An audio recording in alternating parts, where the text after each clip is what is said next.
In a world where football boots are getting more and more high-tech each year, some players are just looking for something simple.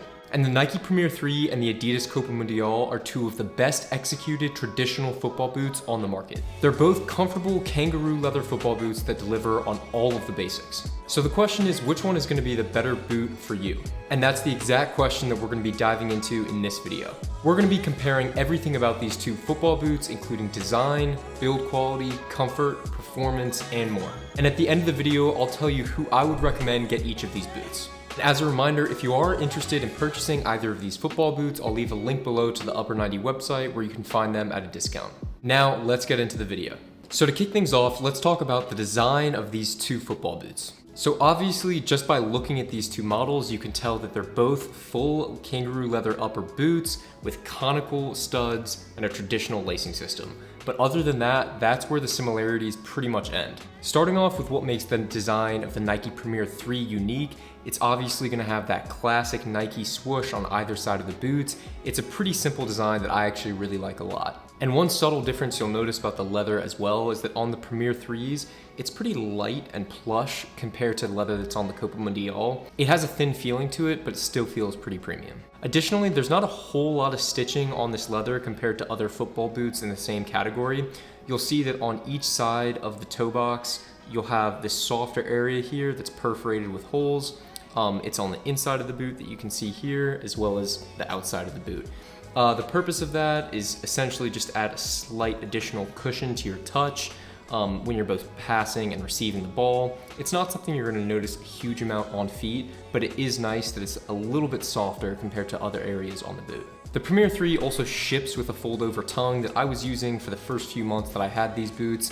I think it has a traditional retro look to it, but I think the boots look a little bit more modern without it, so after around 3 to 4 months, I decided to remove mine, and I personally think it looks a little bit better without the fold-over tongue, but let me know what you think.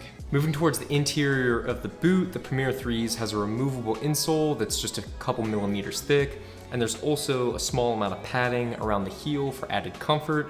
And overall, it's a really simple interior of the boot, and you can really see that Nike is trying to highlight that full leather upper construction. Then moving on to the sole plate, the first thing that you may notice is this nice embroidered design that Nike has here. It's one of the things I like the most about the Premier 3. I just think aesthetically, it looks really clean, really fresh. And there's 13 conical studs in total, which is a decent amount, and I think it's just enough to relieve any stud pressure you might get. And that also means that this is going to be a great boot for both firm ground and artificial grass because the rotation that's allowed by those conical studs. However, there are a few things that I'm not too thrilled about with this sole plate. First of all, I think it could be a little bit lighter compared to other models from Nike, like the Tiempo, for example, which is another leather football boot. It's quite a bit heavier, but the thing I'm even more concerned about is how rigid the sole plate is, in that it just doesn't have that much snap to it. A lot of modern football boots, like the New Balance 442 that I looked at last week, as well as any other speed boot that you could find on the market, they have really rigid sole plates. But if you look at the Premier 3 here, you can pretty much bend it all the way back, especially in the heel area, which is the portion that should be the most rigid. And the reason why I think this is a bit of an issue is because a rigid sole plate is what's going to provide you that light, responsive feeling when you're on the field. And with the Premier 3, you're not going to get that same level of responsiveness that you would with a more rigid sole plate. But other than that, I'm still a fan of the stud pattern, and you're going to get more than enough traction on firm ground and AG surfaces, which ultimately is the most important thing about the sole plate. Now moving on to the design of the Adidas Copa Mundial. So obviously, instead of that classic Nike swoosh, you're gonna have the iconic 3 stripes of the Adidas logo on both sides of the boot here. That's probably gonna be the first thing you notice. Then after that, you'll see that Adidas have also really tried to highlight that full kangaroo leather upper. And as I mentioned with the Nike Premier 3, the leather used there was kind of light and almost had a thin feeling to it. The leather that's on the Adidas Copa Mundial is a little bit thicker. It has a firmer feel to it, which some may perceive as having slightly higher quality. These boots are still made in Germany and have been made for over 50 years. The leather does feel higher quality, I think, in my opinion, to the touch. And there's also more stitching on this boot.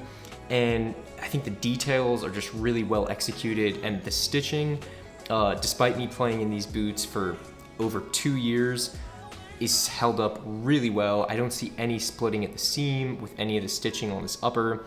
And it's really a beautiful, well-executed leather upper from the toe box all the way around to the heel. Then the lacing system is going to be a traditional one, similar to the Nike Premier 3, and the fold-over tongue has been the same since the boot's inception. You can use it to kind of cover that lacing structure there to give you a little bit of a cleaner striking surface. It's a pretty cool tongue. It's a little bit bulky, and so I'm not, a huge fan of it. And that brings me to another point that I'm not a huge fan of with the lacing structure, and that's these laces here. These are the longest laces that I have ever seen on any football boot. They're so long that when you tie the boots traditionally, you have too much excess lace at the end of your knot, and you end up tripping over the laces. So when I was playing with these boots, whether it was in games or in trainings, I had to wrap them first all the way around under the sole plate and then tie them. I got used to it after a while, but overall, it's not really ideal. Then moving on to the interior of this boot, the insole for the Copa Mundial is actually not removable, which is something that you don't see very often these days. Usually you can take out the insole and switch it with something else if you want to, or you can replace it if it gets old and worn out. And getting worn out is exactly what happened to my insole in the Copa Mundial. It may be hard to see here, but it essentially is completely worn through at the heel, and it wasn't great as far as how it impacted comfort. I did feel like I got a little bit more stud pressure once I had worn through the insole there, and I wish it was just something that could be easily replaced or removed, because then it would really just completely mitigate that issue. Then moving on to the sole plate here, we have one fewer conical studs than we did on the Premier 3. There's 12 conical studs in total. And then in addition, one difference you'll see is you have these 3 metal studs that are flush to the surface at the top here. And what these do is they create an adhesive between the sole plate and the upper here. And I believe that what their intention is to completely eliminate sole separation near the toe box, which is an issue that you have with almost any football boot that you wear for more than 6 months or that you're training with really frequently. You get a ton of sole separation. And honestly, I don't know why more boots don't have a feature like this, because it's done an amazing job. I mean, I've taken these boots essentially through the worst conditions possible. So getting them soaking wet, muddy, letting them dry out in the sun, and there is still almost no sole separation near the toe box here. And this is the right boot too, and I'm right-footed, so typically this is where you would get it first. And overall, despite the boot not having many design updates over the past 50 years, the sole plate is actually pretty good. It's a little bit on the heavier side. It is heavier than the Premier 3, and it's actually one of the heavier leather football boots that you can buy, but it's pretty rigid. You get a little bit of bend in the toe box area, but towards the heel, it's pretty tough to bend, and it's definitely more rigid and snappy than the sole plate that you're getting in the Nike Premier 3. All right, next up, we're talking build quality. So what we like and dislike about both the Nike Premier 3 and the Copa Mundial. So starting off with the Premier 3 here, what are the things I like about the build? First off, just the softness of the leather. I think Nike made a great choice with the materials they've used in this boot. It just feels so soft, so welcoming. There's not a lot of break-in time with these boots either. And I just think even though it's not maybe as solid as the leather you would get on the Copa Mundial or something like a Mizuno Morelia, it just still feels really soft and really comfortable. And then after that, another thing I appreciated was just the lacing system. Not that it excelled at any one thing in particular, but it's just really simple and it gets everything right.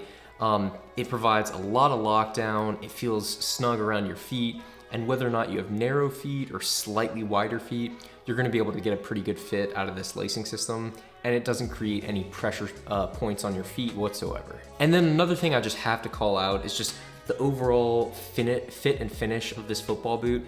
Like the little designs that Nike have added here to the heel.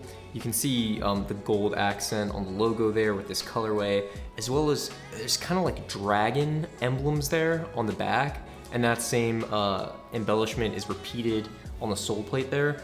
I just think it just really contributes to this being, I think, one of the best looking football boots that you can get. And to me, when you're wearing a pair of football boots, you want them to look good. Obviously, you want them to perform, but you also just want to feel confident in your boots, and part of that is always just gonna be their appearance. And then moving on to some of the things about the build that I'm not a huge fan of with the Premier 3. First off, the sole plate, that's something we already touched on. I think it could have just been more rigid. I think they could have gone for a different plastic tooling here, maybe something closer to what they used in the Tiempo, because I just think that it needs a little bit more snap. And then following that, I think the stitching on the Premier 3, in my experience, just isn't as high quality as other leather football boots that you can find for higher price points. I previously had the Nike Premier 2, and I had some issues with the boot tearing along the seams near the toe box area. And with the Nike Premier 3 here, if you look on the instep of this left football boot, I'm getting a little bit of separation in that leather here, which I'm not a huge fan of. That's something that just developed probably over after the first year of having the football boot. So they were holding up for quite a long time, but I'd say the Copa Mundials outlasted them as far as the stitching goes. And speaking of the Copa Mundials, what are some aspects of the build quality I appreciated about them? Well, as I just mentioned, just the longevity, the durability of these boots is absolutely top notch. I don't know if there's a single other football boot on the market that is as durable or as long lasting as the Copa Mundial. Another thing I really like about the Copas is that they're pretty much built with wide feet in mind, as in this leather towards the midfoot and the toe box is stitched horizontally, and that means that as you wear it over time and it molds to your feet, there's a lot of stretch that's provided there. So whatever your foot type is, you're gonna be able to find a good fit with these boots. They're ultimately gonna mold to your feet really well. And finally, another thing I like is just the sole plate. I think for a boot that's as old as the Copa Mundial is, it does more right than it does wrong. It's pretty snappy, and the way it's been adhered to the upper is just amazing. I've never seen a football boot, especially modern football boots, have this little sole separation after multiple years of play. Then moving on to some things about the build that I'm not a huge fan of. As I mentioned before, the laces. I mean, this would just be, in my opinion, such an easy fix from Adidas. It would take them almost no money to just put slightly more modern synthetic laces here. Obviously, if you buy these boots and want to change out the laces, you can just order a separate pair for a pretty small price and do that yourself. And then another con, unfortunately, about this boot is something I even mentioned in the pro category, and that's the stretch of the leather. The Copa Mundials stretch tremendously after the first few months of wearing them. To give you an understanding of how much these football boots stretch, I typically wear a 10.5 size US, and I bought these in a 10, so I bought them a half size down from what I would usually wear.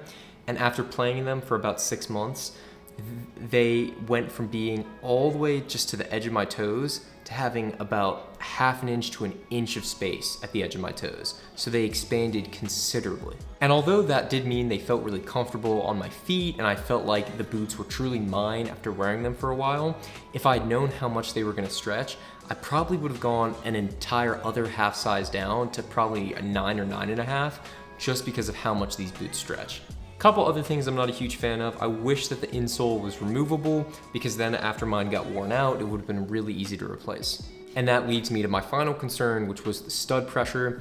I did notice, not when I was first using the Copa Mundials, but after I had worn them for well over a year, I started to get some stud pressure at the heel, as well as some stud pressure near the base of the toe box, near this stud here, especially when I was sprinting and I was on the balls of my feet.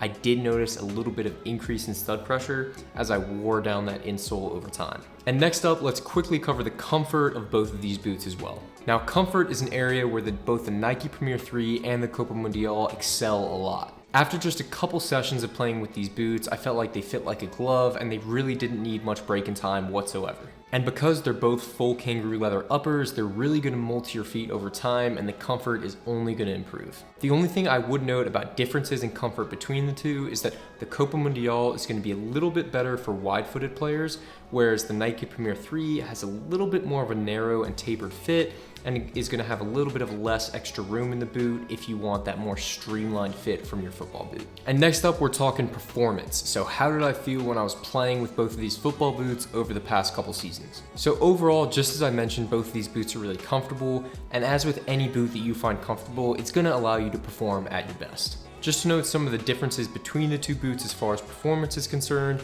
is that I actually found the more traditional Copa Mundial to be a little bit more aggressive on the field, and that's mostly due to the slightly more rigid sole plate. Then I'll just reiterate one more time regarding the performance of the Copas over time. I did get a little bit of stud pressure that resulted probably after about a year of wearing down that insole, and it didn't make the boots unwearable. They still felt pretty comfortable to play in, but it was something that I occasionally noticed when I was on the field, and it's something I wasn't a huge fan of. Then as far as the performance in the Nike Premier 3s, these boots were really great to play in as well. They had a little bit more of a narrow and streamlined fit compared to the Copas, so there was a little bit less extra room, but they still had enough space to accommodate my pretty wide feet. And although these boots are a little bit less aggressive in the sole plate compared to the Copas, they're actually lighter overall in weight. And so that meant that they felt a little bit lighter on feet, and the upper was just a little bit less bulky as well. So I think the touch that you get on the ball was a little bit closer with the Premier 3 compared to the Copa Mundial. But overall, as with any great leather football boot, these are both going to give you a really nice touch on the ball. Now onto our last category, we're going to be talking about the value of these two football boots. Now, unfortunately, this is an area where the Copa Mundial really struggles. And that's because this boot retails for almost $170, which actually makes this now one of the more expensive leather football boots that you can get on the market. When you compare that to the $110 Nike Premier 3, the price difference just doesn't quite seem justified to me. So as far as value is concerned, I would say Nike definitely wins that battle. So to wrap things up, what are my final thoughts on the Nike Premier 3 and the Adidas Copa Mundial? So honestly, I love both of these boots, and there's a reason I've played in them for multiple seasons. I would say if you're looking for a boot that's a durable workhorse with a traditional design and you have pretty wide feet, I would definitely recommend checking out the Copa Mundial. But if you want a more modern and more affordable leather football boot that still checks almost all the boxes of this boot, I would check out the Nike Premier 3. And that does it for this video. Let me know if you've gotten the chance to try out either of these football boots and which one you prefer. Thanks for watching, and I'll see you in the next video.